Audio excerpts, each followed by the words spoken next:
అభివృద్ధి చేయద్దు. నేను పెట్టినటువంటి అప్పులే కట్టుకుంటే వాడు పోవాలి. ఎవడన్నా కనీసం నీ సంవత్సరానికి నీకు సరిపోయే ట్యాక్స్ వసూలు చేస్తాడు.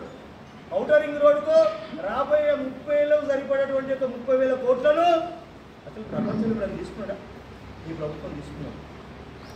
అంటే 30 ఏళ్ళకి వచ్చే ఆదాయాన్ని కూడా ఏం చేసినావు నువ్వు? నీ ప్రభుత్వాన్ని జమ కట్టుకొని నీ పాత బిల్లులు కమిషన్ తీసుకొని చెల్లిస్తావు. ఇలా చెప్పుకుంటూ పోతే చాలా ఉన్నాయి. ధర్మారెడ్డి గారు ఇంకోసారి మా ప్రకాష్ రెడ్డి గారి మీద కావచ్చు, లేకపోతే మా ప్రభుత్వం మీద కావచ్చు, లేకపోతే మా ముఖ్యమంత్రి మీద కావచ్చు, ఏమీ అనకు. నోటు దగ్గర పెట్టుకొని అంటే వచ్చి నీ కార్యకర్తలు మాట్లాడుకుని పో.